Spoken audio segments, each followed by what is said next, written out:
All right, folks, here's your not quite recap, kind of more of an overview of the major concepts in episode 3, season 9 of Alone. I'm going to do this one a little bit different. I'm not going to go through what everybody's doing, kind of a play-by-play for the episode. You can go watch the thing.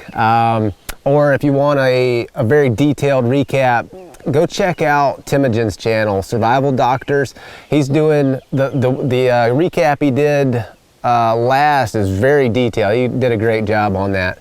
What I'm going to do in this video is just kind of go over the major concepts, the things that really stood out to me on this episode. And the big one we're going to start with is shelters. And I'm going to come at this from kind of a cost-benefit type of angle, because everything that you do out there, doesn't matter what it is, whether it's, you know, finding food or building a shelter or whatever, you really have to consider the costs and benefits of your activities, because you only have so many calories to burn, and it's absolutely guaranteed you are not going to maintain your weight out there unless you go in at a very low, very lean weight and you start finding a lot of food right off the bat. You're not going to be able to maintain your weight. You're going to lose a lot of weight. And this is something that Timogen talked about on his recap for the last one he did. He was talking about your BMI, your basal metabolic rate, how much energy it takes to fuel your body. And that's what I was talking about. If you come into this at a very lean weight, you possibly could maintain that weight, but that's a real risky thing because you don't have any buffer area. When I was going through season, I'm getting off topic here a little bit, but I think you might find it interesting. When I was going through season 8, I started off at 180 pounds, and I went basically a pretty steady decline until I got down to about 140 pounds. And once I reached 140 pounds, I was very, very lean. I don't know what my percentage body fat would have been, but it was low, probably 5-ish%, I'm guessing. But once I reached that, I kind of reached an equilibrium with my energy output and what I was bringing into my body. And I don't know how many calories a day I was eating, but once I reached that, I was able to kind of maintain that. And so when my body mass was reduced down to around 140 pounds or so, I'd lost a lot of muscle, and it just required less fuel to fuel that smaller body. So getting back to where we were supposed to be going with this thought originally, the costs and benefits in terms of shelter. We see that both Kerri Lee and Jessi are building partially excavated shelters. Now, excavating a shelter, or even partially excavating a shelter, is a lot of work, but it's work that could pay off if you're there for the long run, because as Kerri Lee talked about, the insulative value of the earth itself is much, much greater than anything you could build above ground. Now, for my season, I actually spent the first week that I was there scouting my area, looking for a place where I could use a natural feature like that. I was actually looking for a cliff face or something like that, where I could use that heat sink of the earth itself. Ultimately, I wasn't able to find anything like that, so I ended up back basically at the drop site and ended up building that kind of A-frame wall tent type of shelter that I ended up building. But if I had the opportunity to use some feature of the earth and incorporate it into the shelter, I definitely would have done that. There's a huge benefit to that.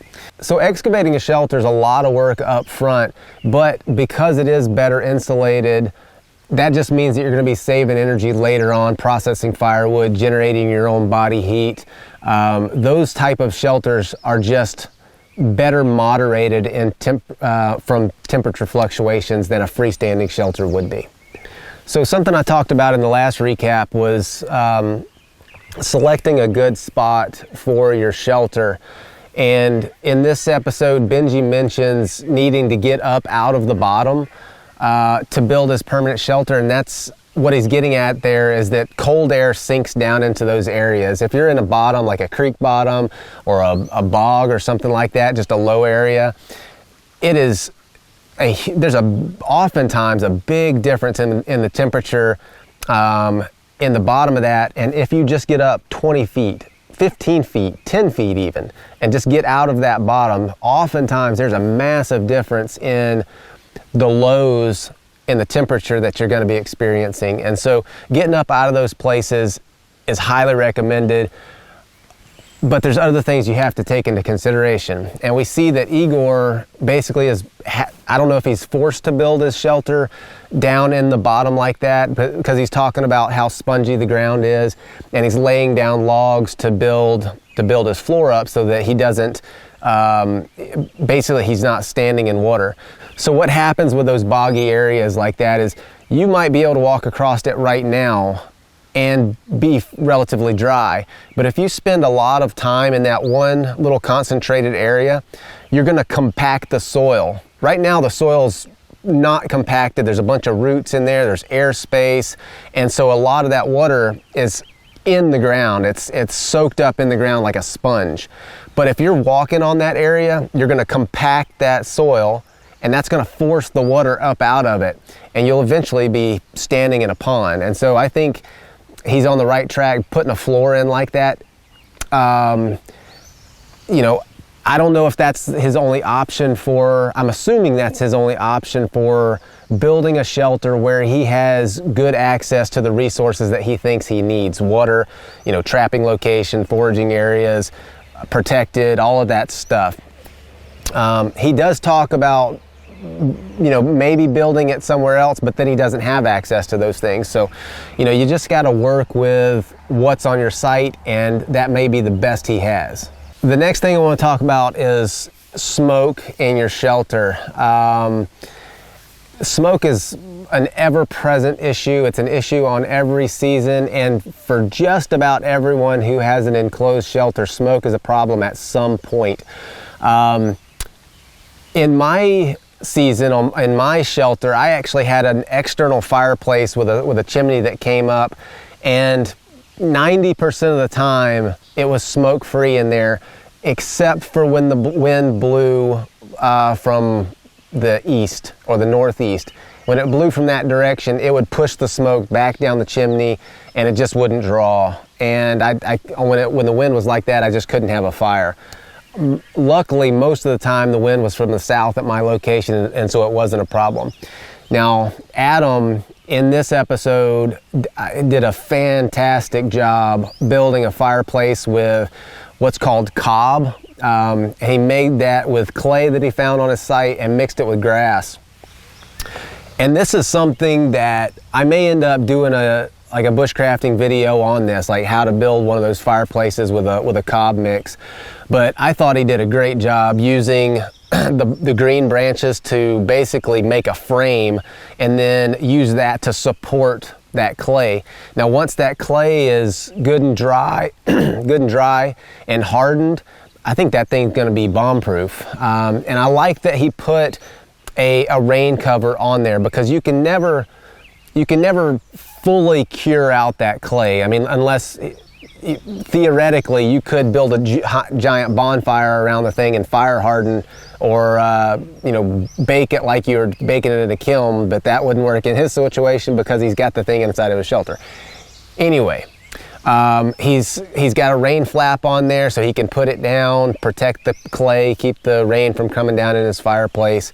And when he's using the fireplace, he just flops that thing out of the way. I thought that was a great solution, so good job on Adam for doing that. All right, so the other big concept that stood out to me on this episode was the difference between passive and active food gathering. Jessi's setting out snares, which is a passive way of gathering food. And in my opinion, trapping is probably one of the most, if not the most important skill to learn for long-term wilderness living situations. Once you get it figured out, once you get your traps or your snares set out there, they're working 24 hours a day, 7 days a week while you're doing other things. And so you're basically, once you get your snares set out, you're basically hunting all the time. and you're fishing, or you're building baskets, or you're building your shelter, or whatever else you need to be doing. But those snares are out there working all the time. Now, the big thing with snaring, in order to really capitalize on this, you really kind of need to know what you're doing. You need to understand how the animals use their landscape. You need to know how they move. You need to know when they move, what routes they're going to take. And it seems like Jessi's got a very good handle on this. She talks about being able to see the paths the squirrels would take. And that is something that just takes experience, being in the woods and having this intuitive understanding of what an animal is going to do in a certain situation. And like I said, it looks to me like Jessi's got a very good handle on that. And we see that she set out some snares and she caught a few squirrels. Now, her phrasing, it's impossible to know really what's going on out there. I mean, I did this recap last week, and then Adam sent me a message and said, I'd talked about the edit made it look like his whole strategy was to build a shelter and shoot a bear. Well, he says his comment was, well, by that time I'd caught like 40 fish, so I had other things going on. It didn't show any of that, and so it's impossible to know really what's going on, but we can infer things. And so the way that she phrases, I can't remember exactly what she said, but it made me think that she was catching more squirrels than what was shown on the TV. Who knows why they make those editorial decisions on what they show and what they don't show. But anyway, what we see is that she catches a couple of squirrels, and then she goes into talking about the real costs of like living on Earth. And I really connected with Jessi on that philosophy, because that's something that's near and dear to me. I get comments all the time, especially on my hunting videos, from people who seem to think that because they drive a Prius and eat tofu, that they somehow have less impact or cause less harm than someone that goes out into the woods and hunts, fishes, and forages for their living. And that's just flat out naive and wrong. One other thing that I want to mention in this before we do the wrap up is the idea of seasonality. And Adam mentioned something about his fishing spot is changing, and he can see a difference in the number of fish that he's catching. Guys, everything out there, everything, berries, mushrooms, you're fishing, everything out there is seasonal. You're not eating asparagus from South America in December. You're not getting that. You got to get what's out there when it's out there. You got to take advantage of it when it's available, because odds are it's not going to be there for very long. On season 8, it seemed like everybody other than Coulter, because Coulter had a boat and he was able to get out into deeper water, but it seemed like everybody that I talked to after the season, everybody caught the fish that they caught them up front within the first probably 3 weeks or so. I don't think I caught after day, I don't know, maybe 18-ish or something like that. I don't think I caught another fish on my rod and reel. I caught one bull trout in that in my gill net, but I fished a lot.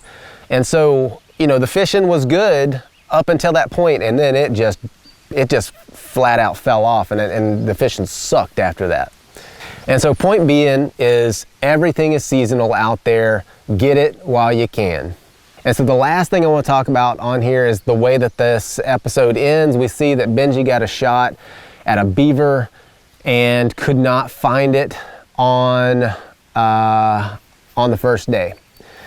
So we don't know. We don't know if he finds it. I really hope he does, because that's a big animal with a lot of meat, a lot of fat, and a lot of usable parts. I mean, you got bones, you got hide, you got all sorts of stuff in a beaver.